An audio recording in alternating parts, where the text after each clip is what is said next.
Hello, everybody, and welcome to another week of Without Having Kicked a Ball.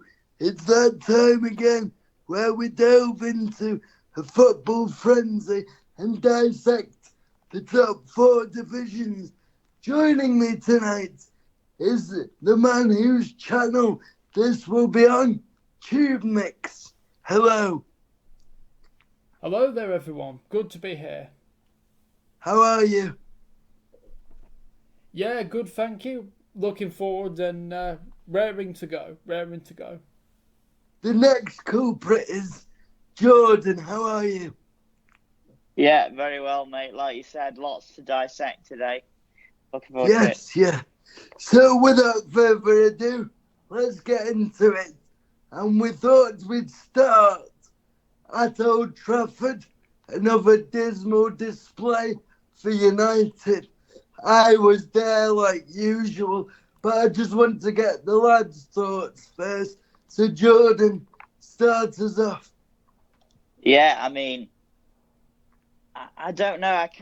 To be honest, pre-match, I'm kind of thinking this is the game where most people might think United would get turned over. But in my head, I was thinking this could be the one. This could be the one where they get the win, and then it's all happy days again for the moment, as it usually is with United. It goes in spells. But straight away, within 3 minutes, obviously, you look at that. I kept looking at it on Match of the Day. It's so poor. Van der Ven with so much room. There's a massive gap, and nobody really closing him down until it's way too late. And by then, he's pulled it back for Brennan Johnson for 1-0. And Spurs, I don't know. It's hard to tell, isn't it, when the opposition team was so bad, how good Spurs were. I feel like, for the most part, they did pretty well. But United, as we said, were terrible. The one thing I do want to say is I do not think it was a red card for Bruno Fernandes. I don't think I'm glad it's been rescinded now. I didn't see that. Yes. Yeah, it's been rescinded. I think it was a yellow purely because he catches him, and two, the position that his leg is in on the follow through, had it connected, would of course, is likely to have caused some damage. So I do think it was a yellow, but I think the thing of giving him a straight red is pretty ridiculous. But there you go. And then obviously United, the mad thing is that they're a man down and 2-0 down by the point where they started to play. Because I actually felt that sort of the last 20 minutes, when the pressure really was off and they had to go for it, they did all right. Now, obviously then Spurs scored again. Dom Solanke, forcing the ball in from a flick on from a corner from Pap Sarr.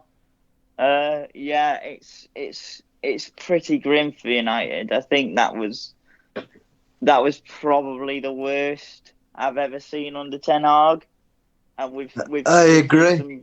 We've seen some pretty bad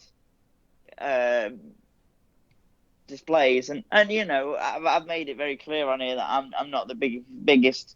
I don't really like United and the way they operate, and different things and mentality of the fans and stuff like that in general.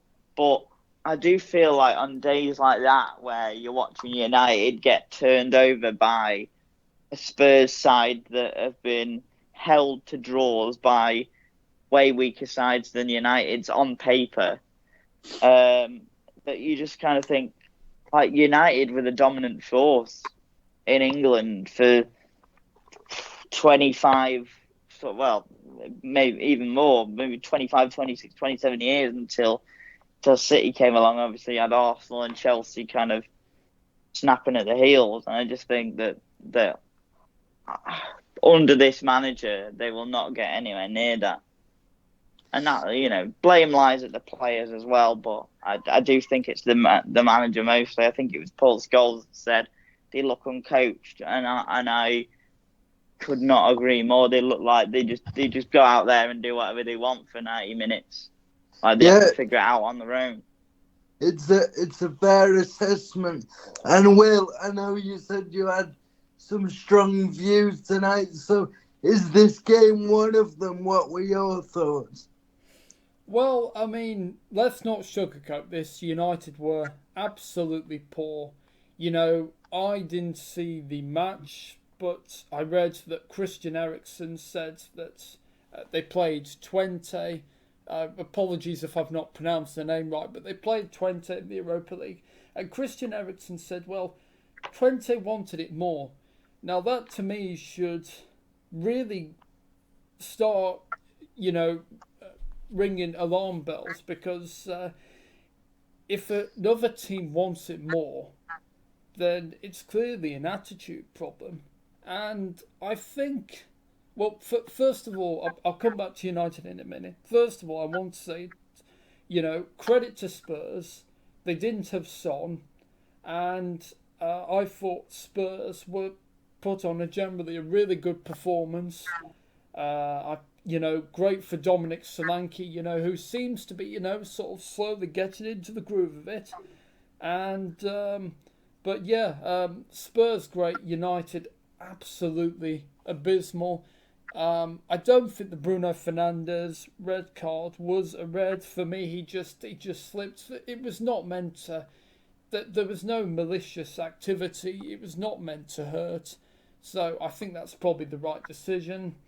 And United, I think it is an attitude problem. But I also think Ten Hag, seems to be perilously out of his depth. And I think if he doesn't get results, well, first of all, give him till Christmas. If they are struggling come Christmas, he's out the door. I think not good times for United. Of course, they've got a tricky game against Porto. Porto, have often caused, slip-ups with English teams in the European leagues, and a hard team to play against. So, it's a big test, but big 2 games coming up. Porto and then Villa. If they don't win those, then Ten Hag, I would say, is in danger of being booted out the door. No, I think you two lads have summed it up well. There's not much more I can say that's different, but obviously being there, I can give a slightly different perspective. And I think me personally, I know Ten Hag's divided opinion, but I've always wanted him to succeed. He's making it increasingly difficult for himself. And as you said, well, I think giving him to Christmas, I think that's quite generous, really. I think he's got to get positive results out of Villa and Porto with another international break looming. Sorry, Ben, can I just interrupt you there? Let me change my mind. I think Ten Hag will get till Christmas, but I think if they lose to Porto and lose to Villa, it'd be very hard to justify keeping Ten Hag. But I do think realistically he'll at least be given until Christmas. Yeah, well, potentially, because they have been stubborn in their approach the new ownership of backing Ten Hag. Well, I think they kept him because there was lack of decent alternatives available. Yeah, potentially. Thomas Tuchel. Yeah, that's the name. Pochettino. But Pochettino, didn't do too well at Chelsea, did he? So, not won anything with Spurs. So I think he did a good job with Chelsea. On the actual game, as I said, I don't really have much to say other than giving you a slightly different perspective because I was there, and from minute one we were shocking, even before the Bruno Fernandes red card. You didn't see us getting back into it. we lacked invention. I did a write up yesterday, and I said it was like 11 players with no cohesion, as Jordan briefly mentioned, and that's what we've seen for far too long now. Spurs figured out our tactics right from the get-go, and they sauntered into a lead, and then I did a second and third with ease. And for United, it turned ugly. One thing I will say, which may have not been picked up on the telly, the support where I sit in the Stretford end was defiant for Ten Hag and the team, even at 3-0 down.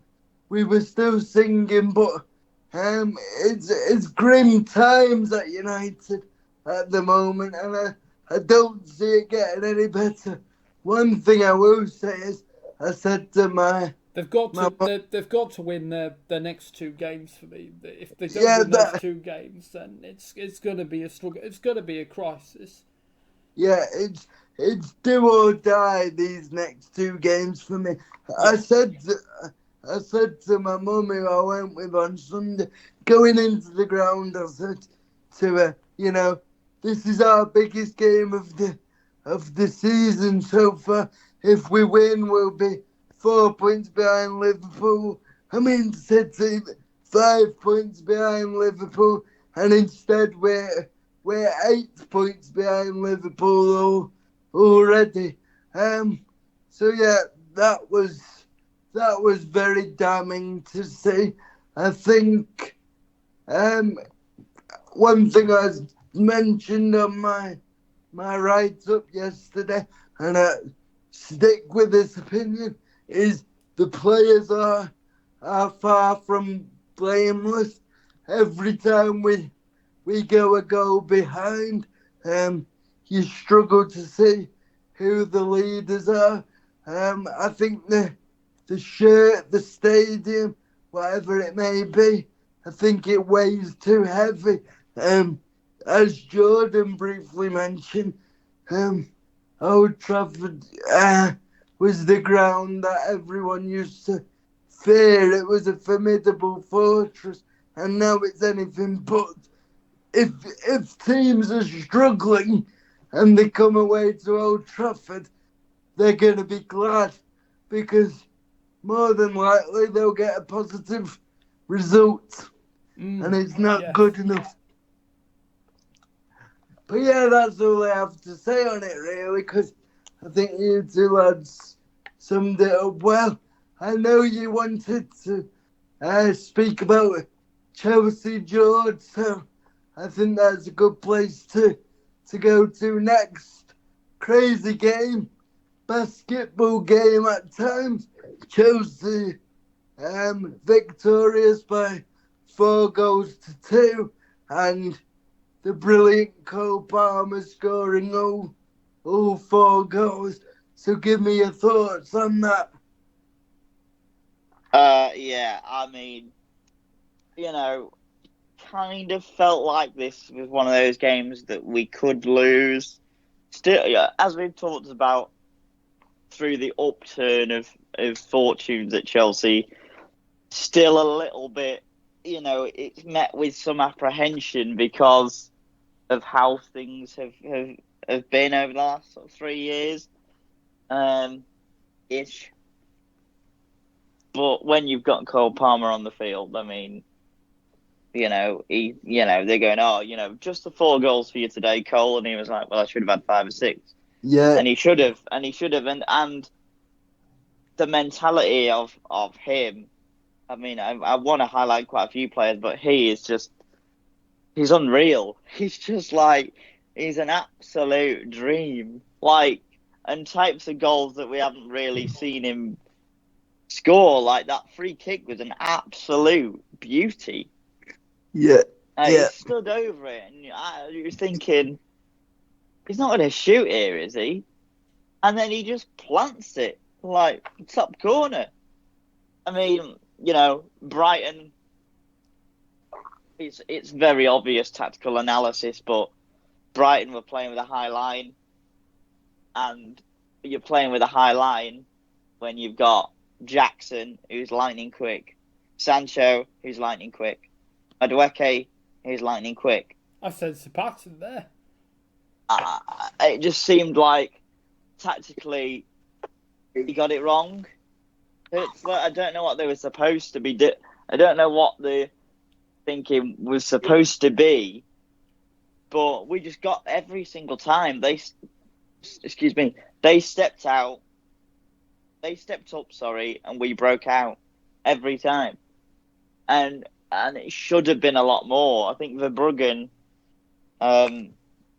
saved them a couple of times. Obviously, Adam Webster cleared one off the line, which should have been, the goal for Nicholas Jackson. I mean, it's so interesting. And we were talking about this a little bit off air. Jadon Sancho is an absolute revelation so far in a Chelsea shirt. Early days, I'm not going to say he's 100%, everything's all forgiven and he's back to where he was. But he's been brilliant. And we talked about it last week in the episode that never was. But, even in the West Ham game, sort of like you can tell that he's got a relationship with the players, and you can tell that must be something that I know you said Ten Hag then, that Maresca's working on a lot. Yeah, that Maresca's working on a lot is that communication and relationship between that kind of front sort of four. At the back, it's still pretty kamikaze sometimes. We saw it. Caicedo and Colwill between them, funnily enough, both ex-Brighton players, getting mixed up for the first one, which was scored by Jorginho Ruta, his first goal. Nice to see him, playing and scoring for Brighton. And then, obviously, the second goal was another ex-Brighton player, which was Robert Sanchez passing straight to Carlos Belieber. It's one of them games where you say, great advert for the Premier League. Steps in the right direction continue for Chelsea, but it will be a long time before I'm going to turn around and say, yeah, we are where we want to be. Because I just feel like it's clicking at the minute. And that's all it is. Like, when we go to games where we're under the cosh a little bit, how do we react then? If we go to games where we're struggling to get out, we play well and we get wins, then I might turn around and say, yeah, this is the team I can get behind. And I am behind it. I just mean in terms of like, is it going to be a European season again and things like that? Because I don't know. I don't know where we are, but I think it's a lot more positive than some of the clubs, Spurs and United, that are bigger than the kind of the traditional top six teams that aren't necessarily performing as they should be.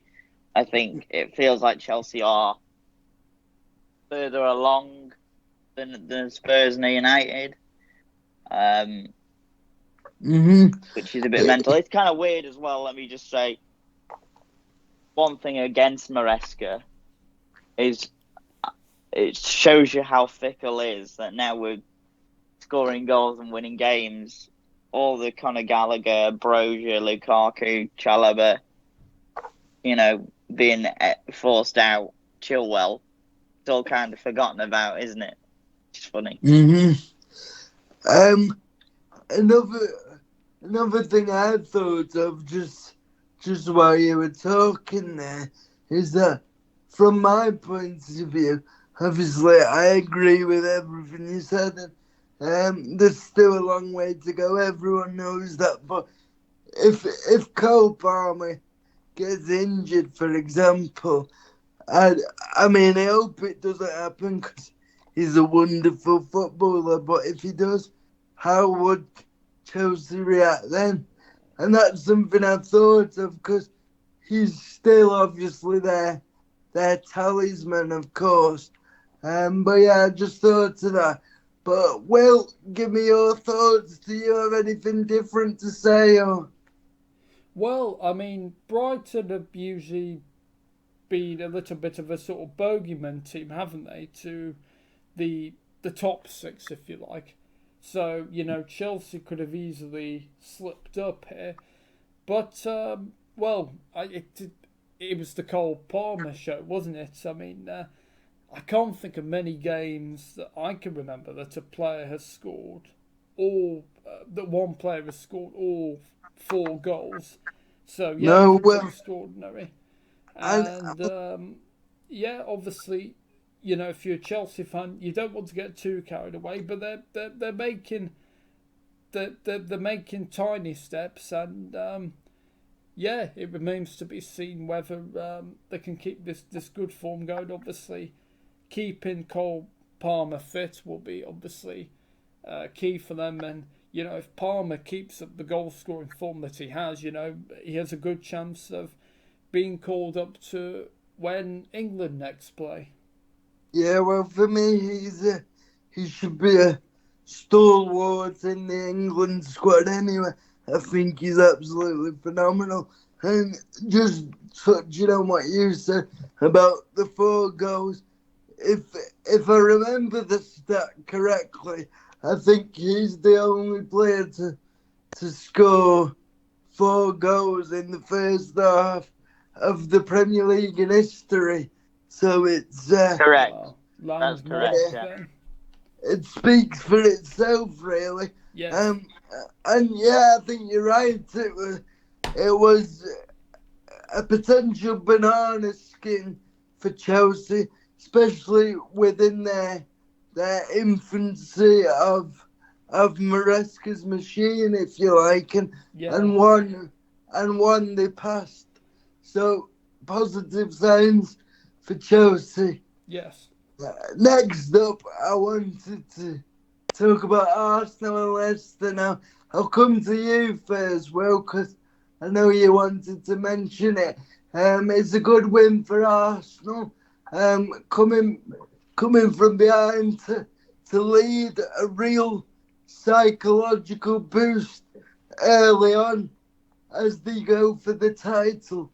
So give me your thoughts, Will. Well, one thing you could say about this Arsenal team is resilience.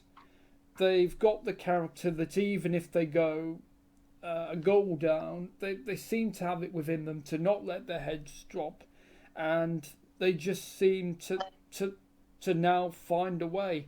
And to win a title, you need to have 2 ways of winning. One is to go like free flowing attacking, but also is to park the bus like they did against City last weekend. And for me, it's hugely impressive. I'm really impressed with what I've seen from Arsenal, and yes, I mean obviously, and it's a good win for them, and yeah, hopefully, and I also think that Urian Timber, is almost like a new signing. He's become a really key part of that Arsenal team, and yeah, no, he's been playing well, as has all the Arsenal team really. So yeah, no, really good win for them, and I think for me there's 2 key games which I said to you, Ben, in the show that didn't make it, and if they beat Villa again, and if they beat City, then for me they'll win the title. Those are the 2 key games, and it may seem a little bit daft because obviously we've got ages to go yet, but for me those are the 2 key games. Win those 2 games, and they win the title. Yeah, no, I think you raised some good points there, and as I said, just introducing the game, obviously going behind and coming back to win, will give them a huge psychological boost, especially because Rodri's out now, and Yes, for out for me, the season. Yeah. yes, and for me, in my personal opinion, I make them slight favourites because of that. I'm not writing City off a course because they've shown that they can be a real force and a juggernaut. Oh, of and course, they yes, yeah. and they find different ways to win. You know, they won the league without a recognised striker. So Guardiola will hatch a plan again, no doubt. But for me, they're slight favourites. But any thoughts from you, George? A few, yeah. I think in the basis of fairness, Ricardo Calafiori should have been sent off for Arsenal when the game was 2-2. Yes, I think so. I think it was 2-2. And I think at that point, you know, with Leicester with the bit between the teeth, you'd have to sort of put them, you know, in the ascendancy. I mean, I actually felt that Leicester did very well. I think that you know, there's a lot of negativity around the going slightly off topic, but not really. There's a lot of negativity around the newly promoted teams, yeah? Yes. And in this match week, we've seen two of the teams pick up, one team pick up a draw. Southampton were beaten by Bournemouth. Slight spoilers. I mean, obviously we'll have me doing the results later on, but no, we're gonna get there. We're gonna get there. Yeah. We had one team draw, one team lose, and one team lose comprehensively, and another team, which is Leicester, play really well and show what they can bring, but still be beaten. So I don't think, for me, Leicester needed a result like today, like the other day, because it at least lets the fans see there is something here, and we can mix it with the big boys. And I do think that they were unlucky. I think it was highlighted a lot with the Trossard goal that Arsenal kept hitting the back post from corners, and it wasn't seen or it wasn't picked up by Leicester. And in the end, they managed to just get it through from Trossard. Special mention for James Justin. His second goal was fantastic, an absolute perler, yeah. And again, like Will said, I mean, to be honest, Will hit most of it pretty well. It's a big boost for Arsenal. Yes, absolutely. And with City dropping points and Liverpool winning, but not very convincingly. I still think Liverpool. We'll get to it, but I think Liverpool have a few gears to go before they can match City and Arsenal. But we'll get to that. Yeah. I don't know whether it's necessarily advantage Arsenal, but I think in sort of tennis terms, it's certainly a first good step. Yeah. I think if we're using kind of tennis terms, advantage and all that, I think you would say it's kind of 30-15 Arsenal v City. So there's a slight thing there. I think Rodri's a huge miss. I don't know where you want to go next, whether you want to talk about City. I think, to be honest... Well, actually, can I just say that, you know, I just want to go back to the comments, you know, about the City v Arsenal game, if I may.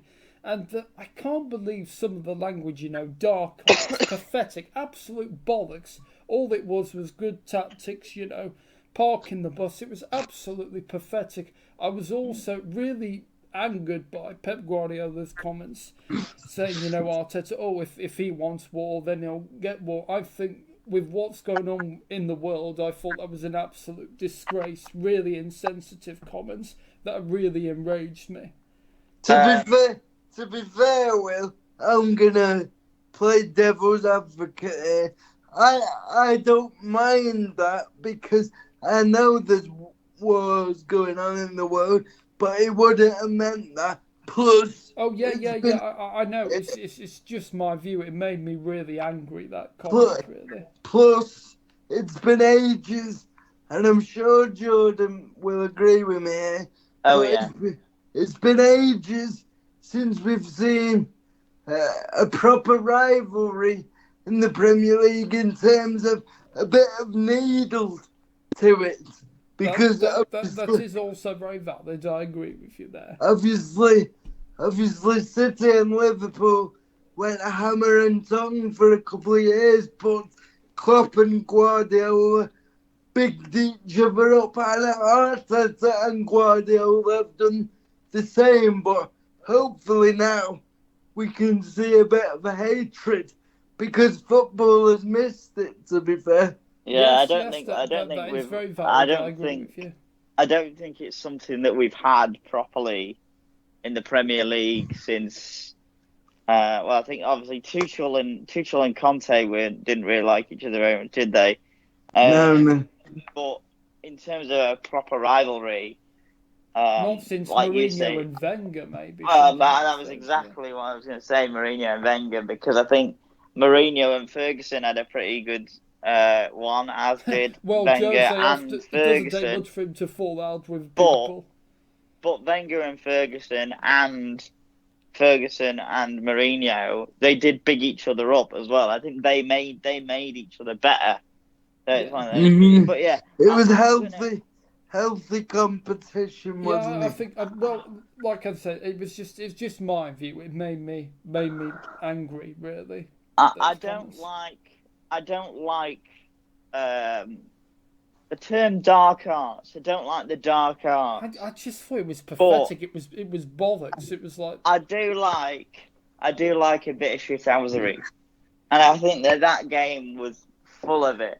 Like even to be a man down but 2-1 up, to basically sit back, go like 4-5-0, like was well 4-5-0 was absolute shithousery. I just think like it was just great. And the thing about the rivalry, like a nice little war of words between Guardiola and Arteta, it's great. It's great. It's great story for the league. okay, yes, and I You can know also what? I can see what your view on that. It absolutely fires up the title race as well. It does. The And one thing that Those disappoints me is comments fired up me as well. I don't think I really don't think Arne Slot is the kind of guy that would be getting involved in that though. No, If he would have, it's because yeah, he's really new. He's probably not ready for that yet. I'm sure he wouldn't mind. He needs time to bed in. Then you've got idiots like Ten Hag saying things like, "Oh, you know, it's hard to hurt the things that you love," when he's talking about Twente, Oh, and then they he's draw. sensitive as a twig. He's literally the biggest idiot on the planet. If you say stuff, you've got to be able to back it up, and that's why that Guardiola and Arteta kind of can, because the other interesting wrinkle between that relationship is obviously Arteta was Guardiola's assistant for a long time, Yes, exactly. and Yes. it's a kind of student master relationship dynamic, which I just love. And I just love. I also agree with that. Like I said, it was just my view. So I mean, we can move on to City. I think it might be the best place to go. yes, should I start with the results? Do you want to smash through the results, Will? Yes, absolutely. Yes. Well, I think we'll start with City, shall we? So I think Ben might have something else he wants to say. oh, sorry. I was just going to say, when it gets to Everton, I want to discuss them because obviously. Oh yes, because of the fighting group. Yeah, fine. And their first win of the season. Yeah. But fire away, Will. Okay, thank you very much, Ben. Right, everyone. Here's the rest of the Premier League results, and so we start with Saturday's games. That's Saturday the 28th of September, and it's Newcastle United 1, Manchester City 1. Now, forgive me if I pronounce this name wrong. Guardiola, is that correct? Close enough. Okay, right. Vardiol, yeah. Guardiola. Vardiol. think of Vardiel, and the G is silent, right? Yeah. Okay, Yeah. right. Vardiel, sorry, in the 35th minute, assisted by Jack Grealish for Manchester City. And then Anthony Gordon in the 58th minute, scoring a penalty to equalise for Newcastle. Right, the next game we'll go on to is Arsenal 4, Leicester City 2. What a game. Gabriel Martinelli, big confidence boost for him. He's had sort of been struggling in terms of performances, and he got a goal in the 20th minute and also assisted Trossard's goal in the 46th minute, respectively. Then it was Kai Havertz in the 99th minute. Can you believe that? For Arsenal. And there was an own goal from Wilfred Ndidi. And sorry, I forgot to mention Urien Timber assisted Martinelli's goal in the 20th minute. And then we mentioned him before, James Justin scored in the 47th minute, assisted by Buonate. Is that correct? Buonanotte. Buonanotte. Yeah. Right, okay. And then, as well as getting an own goal, Wilfred Ndidi got to redeem himself, scoring in the 63rd minute. Right, we move on to Brentford 1, West Ham United. Hold on. Didn't James Justin get a brace? No, 2 goals. Yeah, a brace, 2. Oh, sorry, I thought brace was 3. Oh, no, Hat-trick. sorry, that's a hat-trick. No. Oh my god. Right, anyway, moving on. So, Mbembo, have I pronounced it? Mbembo. Mbembo, in the first minute, can you believe that? At the other end, we said, Havertz scored in the 99th minute, but yeah, no, the other end was the first minute, and Fabio Carvalho in the first minute to assist him. And then Souček for West Ham in the 54th minute, assisted by Mikel Antonio. Can't believe he's still there. He's a bit of a veteran now. Right, Chelsea 4, Brighton and Hove Albion 2. So, as we said, Cole Palmer scored all 4 goals for Chelsea. First in the 21st minute, assisted by Jackson. Then a penalty in the 28th minute. And then a goal in the 31st minute. And then in the 41st minute, his goal was assisted by Jadon Sancho. Then for Brighton, Rutter in the 7th minute, assisted by Baleba. Not sure if I pronounced that name right, I do apologise. Yes.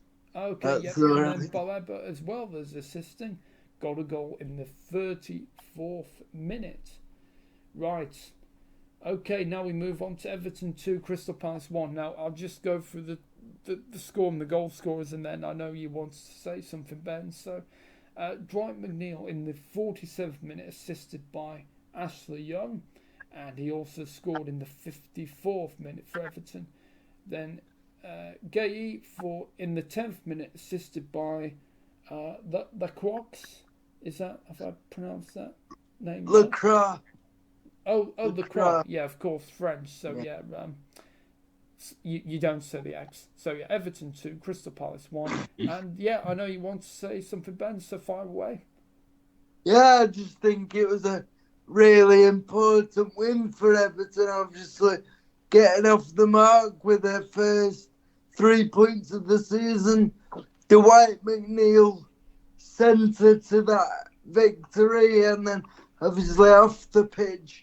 The takeover looks back on. So, yeah, still needs to be approved by the Premier League, it does. Yes, of course. But the dark clouds over Everton look to be dispersing. So, yeah, good signs for Everton. I don't think we should get carried away, though. What happens if they lose the next game? Then they come straight back down to earth. There's always that, but you have to. I know that's brutal, but it's only 1 game win, so can't get carried away yet. you do also have to give them praise, though. Oh, well, For, yes, it is true, yes. in terms of Crystal, in fact, Jared Branthwaite made a return, and his return was timely. He made an He was impact. great. Yeah, he made an impact on his return, showcasing why United were after him in the summer. In terms of Crystal Palace, they obviously took the lead, but I thought Palace would win that game, to be honest. yes, I think most people would have, but Palace's confidence is very, very brittle at the moment. And where's that? And obviously they had that really good start when Oliver Glasner first came in towards the end of the season, and where's all that goodwill gone? Well, I think he said, didn't he, in his post-match interview? He said he did. They said they overachieved. Yeah, they? I think the players are just kind of running a little bit hot after how well they started when he first came in, and I think that's okay. But look, then they haven't been terrible. It's worth noting that they have not been terrible in any of the games that they played in. But it is about luck as well as good performance a lot of the time in the top league. Right, are you ready for me to move with the results? Just quickly, okay. they won't go down until. Palace won't go down. But their confidence is brittle, and football is a results business, and they need to start getting results quickly. Yeah. Anyway, over to you again, Will. Right, thank you very much. So we continue. Nottingham Forest 0, Fulham 1, and Raul Jimenez in the 51st minute with a penalty. So not much to say about that. Right, and the final game for Saturday, Wolverhampton Wanderers 1, Liverpool 2. Konate in the 47th minute for Liverpool. Then Mohamed Salah in the 61st minute with a penalty, and Diego Jota, former Wolves old boy, assisting Konate's goal. And then is it Aït-Nouri? Have I pronounced that name? Aït-Nouri. Yeah. Aït-Nouri. Yeah. Right. Okay. You've done well there. I was waiting to correct you. Oh, okay. Thank you. So Aït-Nouri. It's worth mentioning, just to say, Konate massively at fault for this goal. What the hell is he doing? Yes. Well, there was about 3 players. Him, Van Dijk, complete mix-up. Well, he stops. It's crazy. Konate, the main culprit, but yeah, there was a couple. So hero and villain, a real Jekyll and Hyde performance, I think you could definitely say. So yeah, anyway, Aït-Nouri in the 56th minute, the goal for Wolves. Right, now we move on to Sunday, and we talked about the United game, but let's give you the goal scorers. So Brennan Johnson in the 3rd minute, the first goal for Spurs. Then how do you pronounce his name? Kulusevski.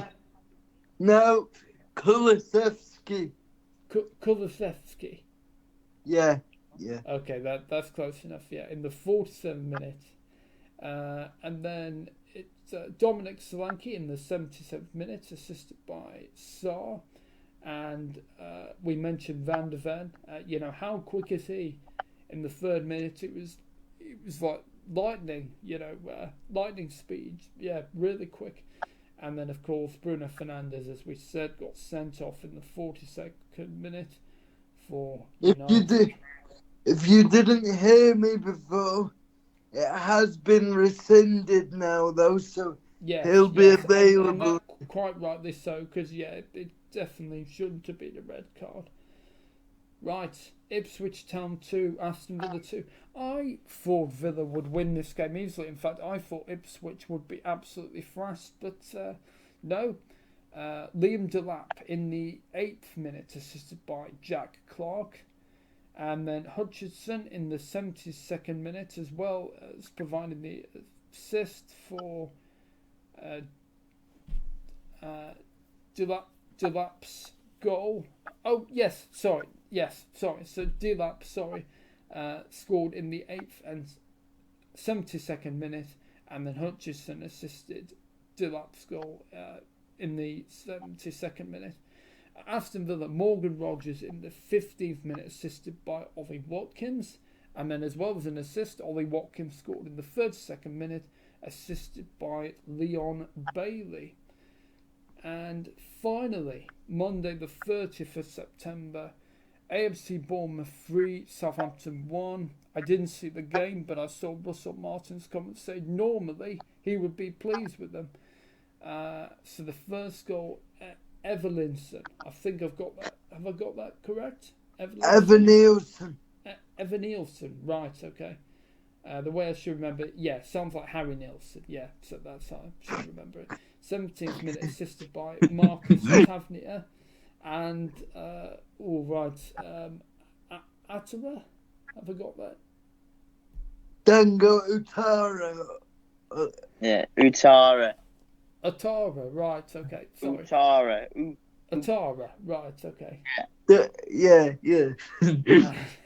In the 32nd minute, assisted by Lewis Cook and Semenyo. Have I got that? Yeah. Okay. Also assisted by Lewis Cook, and then Taylor Harwood Bellis for Southampton, getting their goal in the 51st minute. Okay, yes, so we're going to jump into the EFL very shortly, but I just wanted to kind of mention something else off the back of the results that we did, which is just a couple of things that I noticed throughout the weekend, really, which is the number of managers at the kind of lesser clubs, if you want to call it that, doing good jobs. I mean, obviously Fulham, two of the ones that I think have done incredibly well. Fulham and Forest met. Obviously, Fulham got the victory, but I think Nuno. I think I mentioned it in the show that never was last week, but I tipped Forest to go down, and the way that they've done things and the way they've kind of turned it round post that first season when they brought in like 30 players. Forest beating Liverpool, I think, was a really good result for them. Yeah, exactly. Yeah. I think and I think they can carry it on as well. We've seen it during their time in the Premier League. They are a tough opposition for the bigger clubs. So I think they can definitely continue and will be fine, I reckon. Yeah, but yeah, I wanted to highlight Forest and Fulham because the jobs that are being done there. I mean, I think a lot's been made of Forest, but over the recent times. Marco Silva seems finally settled, doesn't he? You know, after being at Everton and Watford, he seems settled. Oh, and Hull City, of course. But yeah, he seems settled at Fulham. It suits him. He was a great get when they got him. He was a great appointment, and he did really well. And there was lots of talk about him going to Saudi, but I feel like this summer, you know, things like the Smith Rowe signing, it feels like they're backing him because maybe they felt like he could have been on his way out. But he's been backed and they're reaping the rewards of that. It's nice to see Jimenez in Smith Rowe seems to be hitting the ground running. Yeah, Smith Rowe has been fantastic. It's nice to see Jimenez in good form. And the only other thing I wanted to say is that Liam Delap is an absolute player. Yeah, and just picking up on that, George, don't know if you remember, I can't remember which number in terms of shows it was, but I picked him out a few weeks ago, and he's not let me down since. He's been a revelation for Ipswich. Yeah, he's very good, and I think as well, talking about managers doing good jobs.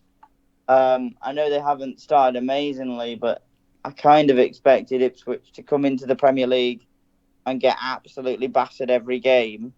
Yeah, I Which expected them to as well. which feels slightly disrespectful in that way. Well, it's been realistic though. It's just because I think that squad is one of the weaker squads. Yeah. And it doesn't have a lot of, or it didn't, it's got a little bits and bobs in it now, but it didn't have a lot of Premier League experience in it whatsoever, when they first came. So, he's a great manager anyway, McKenna, and yeah. Anyway, we'll go ahead and jump into the EFL now, starting with Friday night's game. Well, there were two games on Friday night, one in League Two, one in the Championship. We'll cover the League 2-1 first, just because it was a 0-0. Tranmere versus Salford, so we'll get that one out of the way. Two teams that haven't necessarily started the best in League Two, and a 0-0 doesn't really help that, so we'll carry on.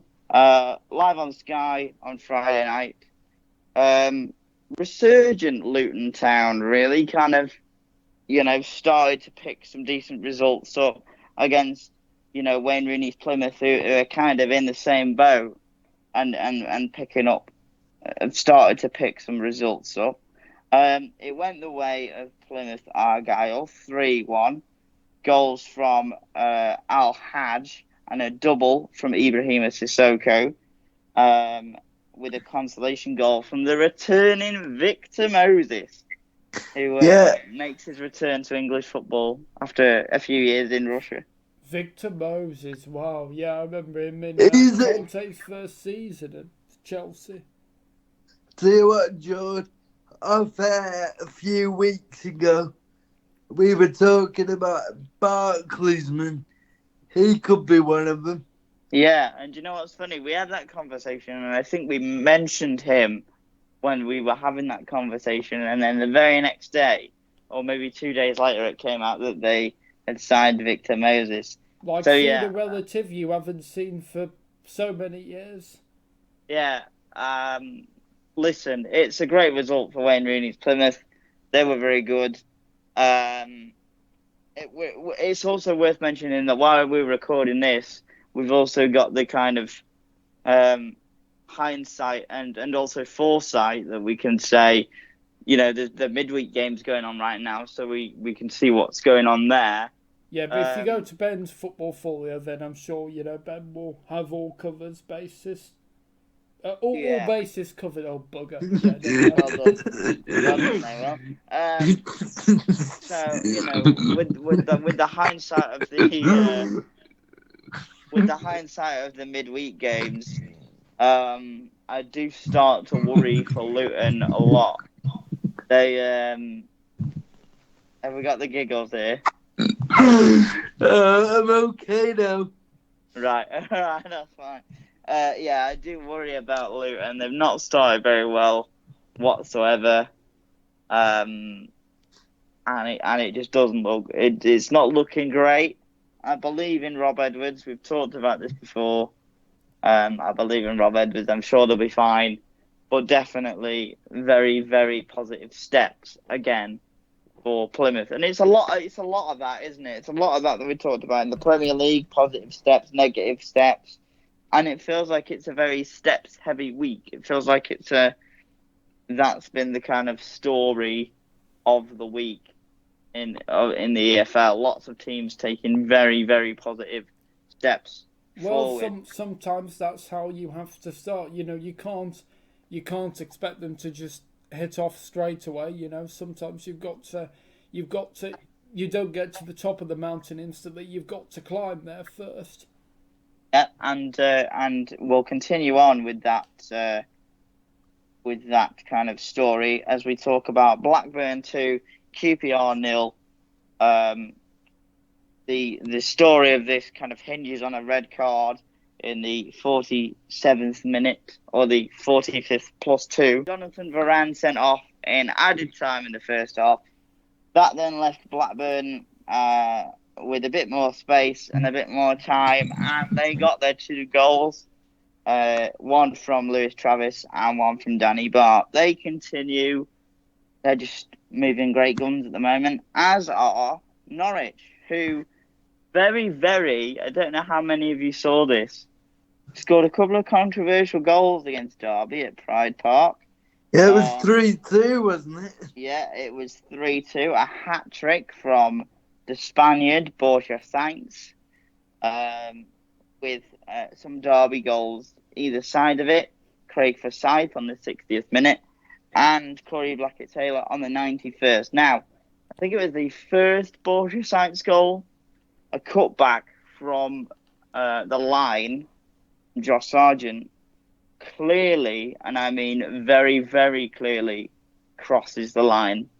It's not given by the referee, and the goal is scored.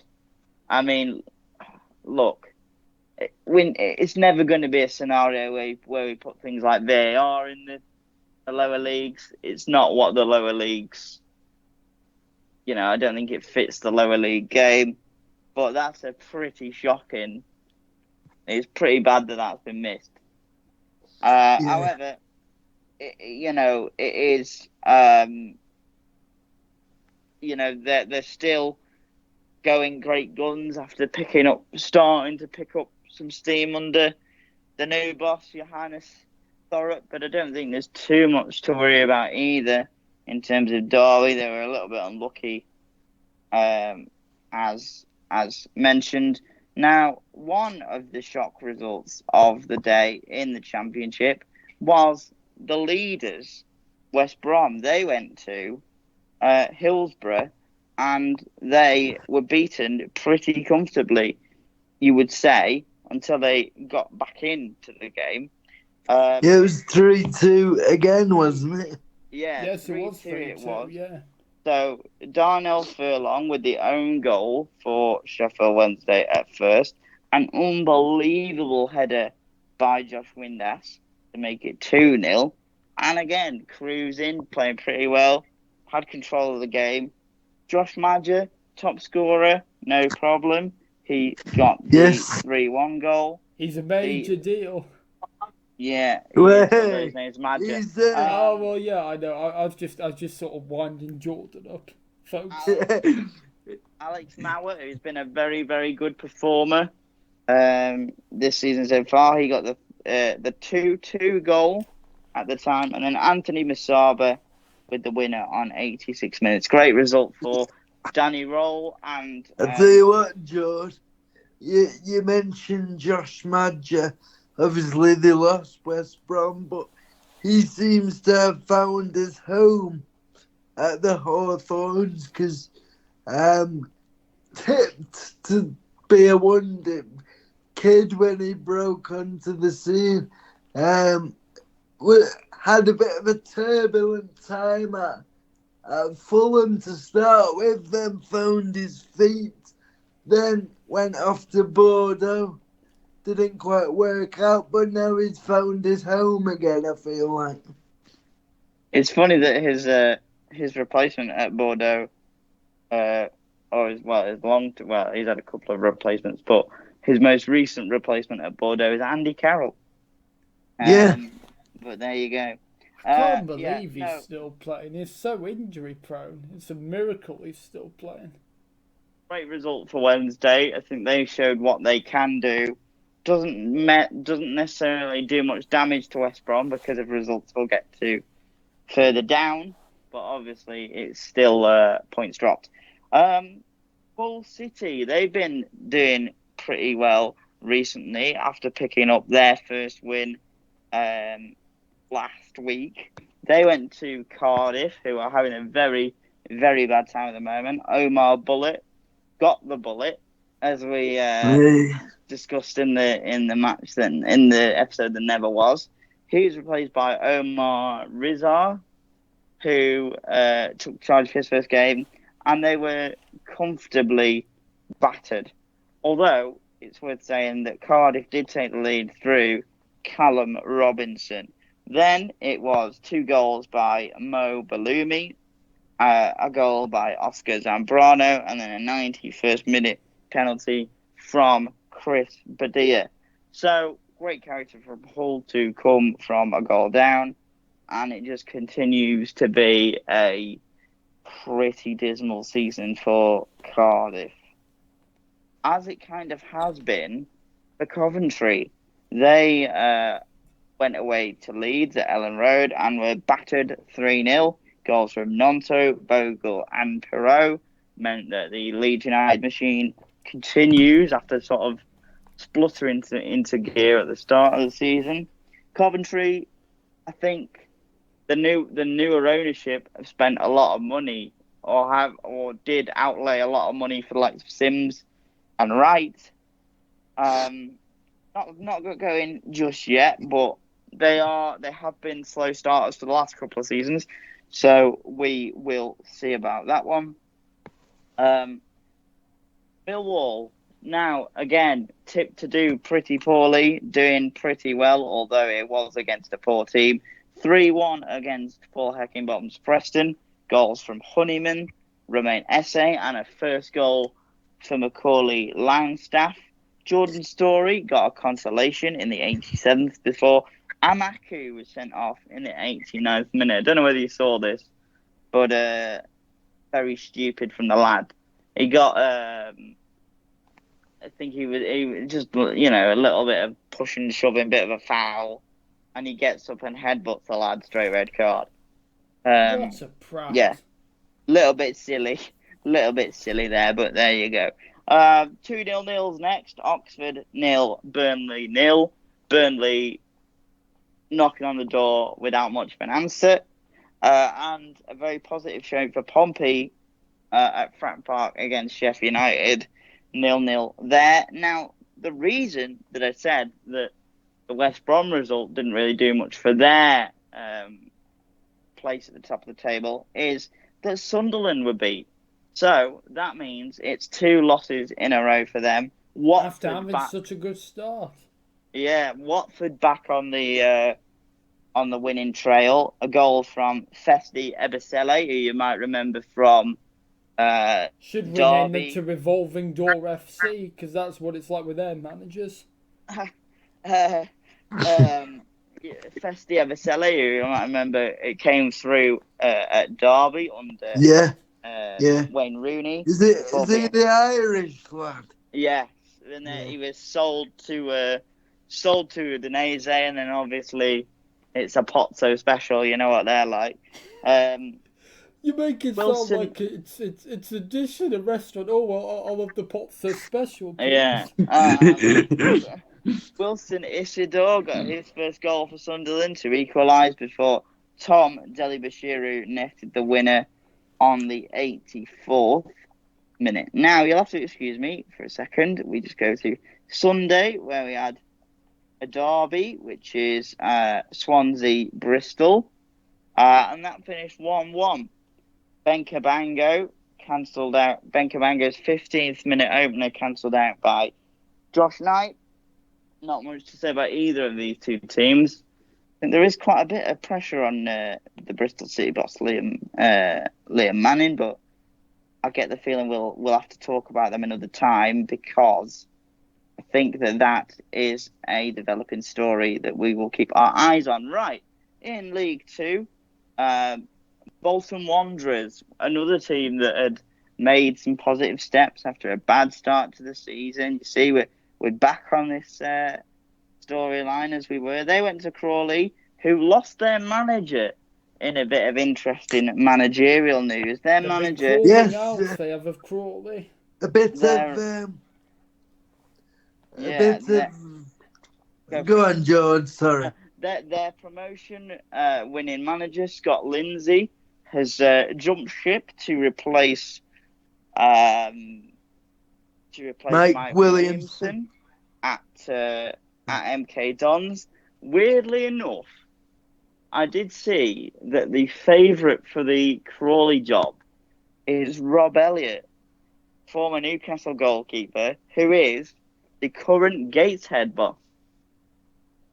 Just a bit of And interesting. that's where, and to make it even more interesting, that's who Mike Williamson used to be at.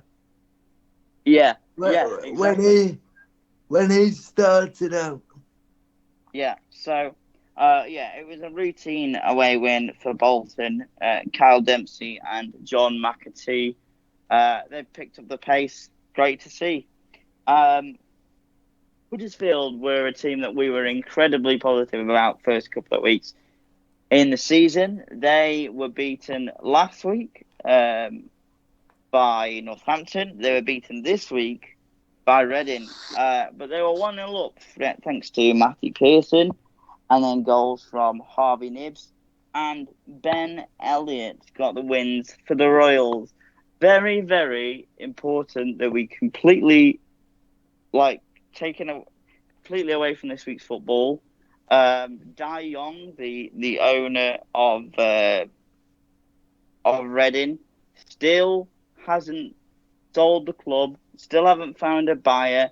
They were a couple of weeks ago. There was a guy. He had exclusivity. It looked like he was about to buy the club and kind of stop this horrendous slide. And it's all kind of collapsed again. So lots more protests, lots more negativity off the pitch.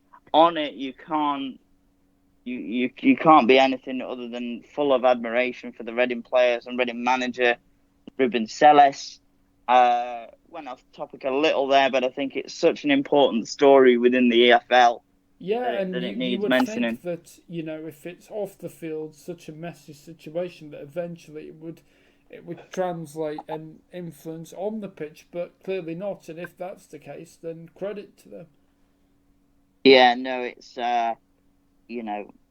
we've seen it so many times, haven't we, with different owners and different clubs, yeah, and different clubs. It's I just hope it gets sorted soon. A team with brand new owners doing incredibly well is say brand new. They are still pretty new, I suppose. Is Birmingham. They were 2 goals down thanks to Peterborough. Yes. To Peterborough, thanks to goals from Ricky J. Jones and Manny Fernandez, before they came back to win. Williamson, Oscar Walling own goal, and Christian Bielik with the goals to complete the turnaround for Birmingham, who are absolutely rampant in League One at the moment. And rightly so. Yeah, rightly so. They should be, with the squad they have and the acquisition of Jay Stansfield, making him the most expensive player ever in League One. They should be. Look, it is a cynical view that that me and Ben share, but I do believe that with all the money they've spent, they should definitely be where they are. Now, a team that didn't have such good fortunes to start the season is Blackpool. We talked about Steve Bruce coming in, and since then he has What broken. did I tell you though? Steve Bruce, very experienced manager, and he would improve them, and that's what's happened. Yeah, he's broken a record. He becomes the first Blackpool manager ever to win 4 games in a row. I'll just spoil a little bit of midweek action. At the moment, it looks like it's going to be 5 in a row. Blackpool currently 1-0 up in the midweek game. And their goals were from Ophir, Rob Actor, and Lee Evans. And that was against Burton Albion. Now, they're another one that we may have to talk about sooner rather than later, but we'll cross that bridge when we come to it. Steve Bruce doing exceptional with Blackpool. Not the sort of Steve Bruce style that we've gotten used to. Is it because he's in a different league? Do we do we think? Is that why? I think it's probably. I mean, I kind of see it as I don't imagine much was expected of the appointment when he came in, but sometimes. Or has he had to adapt? That his tactics and style is sort of it's dinosaurs basically in football Well, I terms. think if you watch the way Blackpool played, I think they played a style that's been pretty good. Like they've not at all kind of been defensive or negative, or it's very good going so far for Steve Bruce, and we'll keep an eye on that one indeed, because they are now firmly in the playoff places. We're not necessarily going to start talking about the tables yet, but when we do, you'll see the Steve Bruce effect. Yeah, it's going to be interesting, isn't it? 100%. To be fair, just touching on Blackpool, like, I'm glad for Steve Bruce, because he's like Marmite. You either love him or hate him, but he's had a lot of abuse. I like him as a person. I don't like his style of football. Makes you go to sleep, like being shot with a tranquilizer dart. It's obviously working. Jesus Christ. It's obviously working for Blackpool. Though, well. Yeah, and that's all that matters, really, isn't it? I mean, a manager like that's achieved as much as he had and has such a good career as he has, doesn't really deserve to be. It doesn't really deserve to be where he is. But listen, if he can go on and do a good job there, then fair play to him. Because I'm a Steve Bruce fan. I like him. I like him as a guy. I think he was very poorly treated at Newcastle. There you go. Another team that have been doing very well recently is Wycombe Wanderers. They went to the Memorial, Bristol Rovers. They were 1-0 down. Scott Sinclair getting it on the score sheet. There's a name for some of for the past. And they came back. Yeah, they came back to win. He was at City for a bit, wasn't he, actually? He was, yeah. Then he went to Villa. Seems familiar. He went to Villa for a while, Celtic. Yes, had a very good career. Scott Sinclair scored for Bristol Rovers. Then Dan Harvey scored the equaliser for Wycombe. And Joe Lowe with the winner in the 96th minute. Keep an eye on Wycombe. Yeah, well, it is for Bristol. There's a lot of a hell of a lot of pressure on Matt Taylor. I think we could be talking about him vacating his job soon enough, but not the same for Matt Bloomfield. I just wanted to mention about Wycombe Wanderers. They are currently 7th in the table, and yeah, keep an eye on them. I think we'll be talking about them quite a few times again this season. Cambridge United have had a terrible start to the season. They've got 1 point in the 7 games they've played. They hosted Lincoln City, and it didn't get much better. 7 games, did you say? Yeah, I'm just going to double check that. I'm going to double check that as we're talking.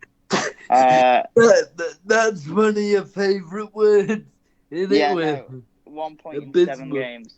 So they, same as Bristol Rovers, are in the relegation zone. However, Cambridge United rock bottom and currently adrift. So it's not looking great. But yeah, the 2 scorers for Lincoln are notable. The young striker Freddie Draper, who had such a good loan spell on loan at Walsall last year, and also Bailey Kadamatri, the loan signing from Sheffield Wednesday, and son of ex-player Danny Kadamatri. So the 0-0 between Leyton Orient and Wrexham, not so much to say about a 0-0. So we'll continue on. And another one that I don't have too much to say about, a draw between Rotherham and Shrewsbury, two teams that haven't had the seasons they would have liked to. I think Rotherham would have been hoping to be sort of near sort of title contention. Yeah, they've been pretty dismal, haven't they? Yeah, they've been absolutely terrible. And I think that you could look at this one as a potential relegation, well, specifically for Shrewsbury. Anyway, it was a draw. George Lloyd with the opener for Shrewsbury, and Rotherham then getting a 70th minute penalty scored by Johnson Clark-Harris. Two teams not having very good seasons whatsoever. We'll see whether they can turn that around, though. Stevenage hosted Charlton and got the winner thanks to Jordan Roberts in the 67th minute. Great result for them. I bet you love it when players called Jordan score, don't you? Not really. I'm not that bothered. Okay, well, at least you're honest. I was going to be like, yeah, oh, Jordan has scored. Oh, brilliant. What a strange thing to say. I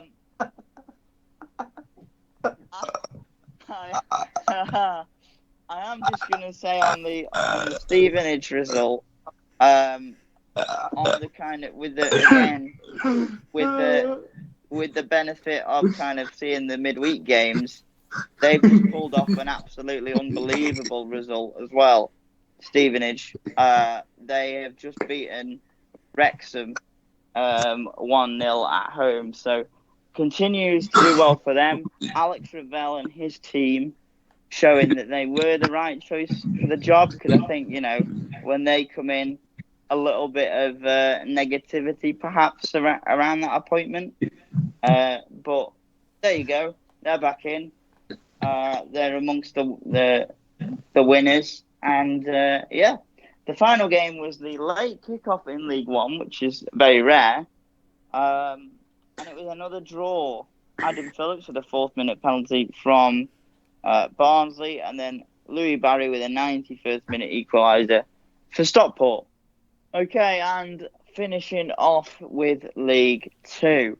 A Yorkshire derby, Harrogate versus Bradford, went the way of the home side. Stephen Dooley and Ellis Taylor with the goals for Harrogate before Bradford got a consolation through Andy Cook, which just kind of continues this Bradford pattern of starting very well, then being very inconsistent, then being good again, then being inconsistent again. Don't get me wrong, it's a good result for Harrogate, but I do feel like that's the kind of game Bradford should be winning. One of the teams that I've highlighted quite a few times are the Saddlers of Matt Sadler.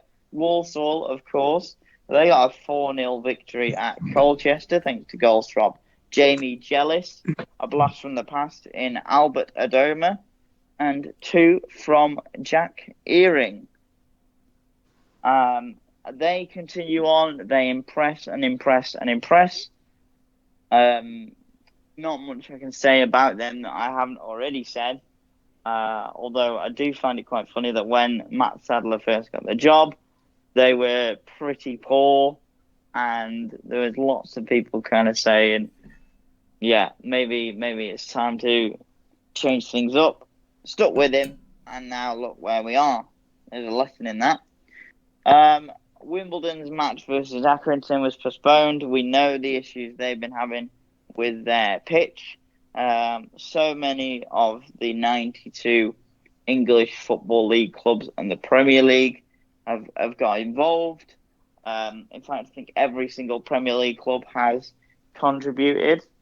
The majority of the Championship, apart from one, which I won't name, although actually I will because it's Oxford and I hate them. Just name them, yeah. A few teams in League One have also donated, and then just the one in League Two, that being Crewe Alexandra. That's mainly because well, I'm actually going to be a bit cynical and say that we were supposed to be playing them tonight, and we haven't played them because it was postponed because they're playing their Carabao Cup fixture. But nonetheless, it's great to see English football coming together. Continuing on, it was a 1-1 draw between Bromley and MK Dons. Michael Cheek cancelling out Joe Tomlinson's opener. The Carlisle under Mike Williamson era started very well last week. This week, not so great. 1-0 up thanks to Sam Lavelle. Then 1-1, Lewis Barrington. Then 2-1 Carlisle, Dominic Sadie. Then, in the 81st minute, 2-2 Lewis Cass. And then in the 90th minute, a winner from Harvey Rogers for Grimsby. A fantastic away win for David Artell's men. Back down to reality for Carlisle.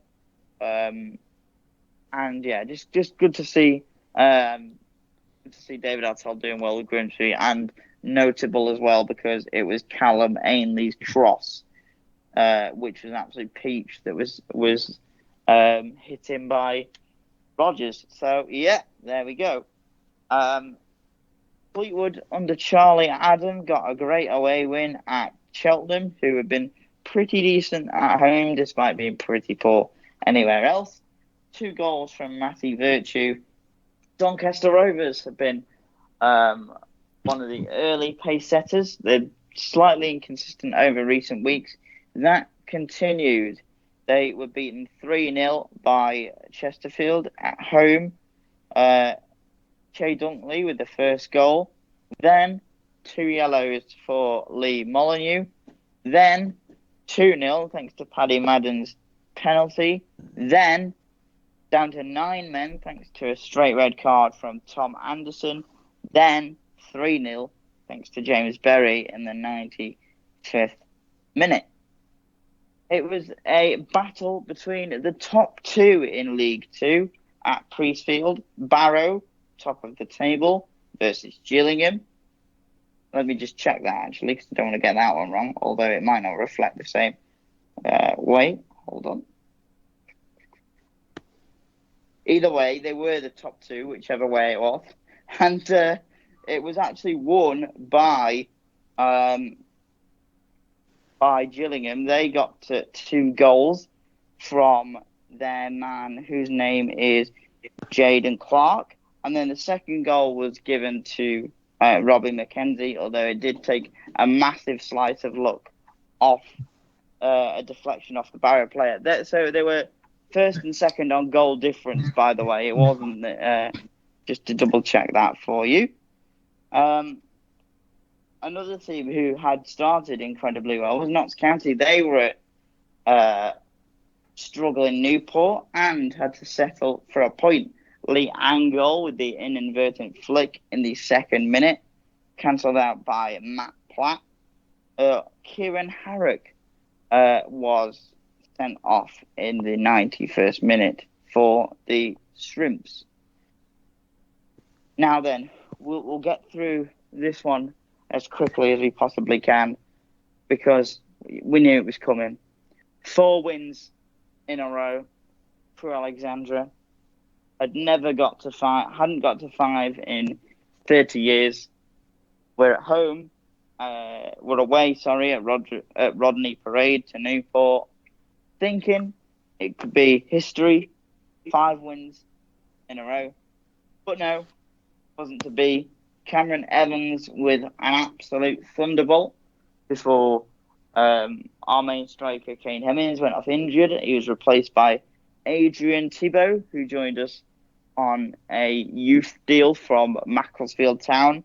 He got the equaliser for us before 3 minutes later, Matt Baker got the win for Newport. And the final game in League 2 and of the show, Port Vale versus Swindon Town. George Byers and Ben Cover for the Vale. before a Will Wright free kick was scored by Swindon. So, there we go. That's everything. I hope you've enjoyed today's episode. Slightly streamlined for the better. I feel like it's been a much more balanced show. We've talked a lot about the Premier League, a lot about the EFL. So my thanks go to, of course, firstly, the man who expertly guided us through the first part of the show, Mr. Ben Carney. Thank you very much, mate. Thank you, George. See you soon. Yeah, See you next time. No problem. And also the man who's channeled this on, who, it turns out, is a pretty decent analyst, Mr. TubeMix. Thank you very much. It's been a great show. Really enjoyed it. And, see you next time. Yeah, so with that being said, that's the end of the show. Don't forget to like, comment, share, and subscribe if you enjoyed what you saw. And don't forget to join us next week, where we will discuss all the top talking points and everything that goes on throughout the week of football. And that will be all without having kicked a ball. Thank you very much.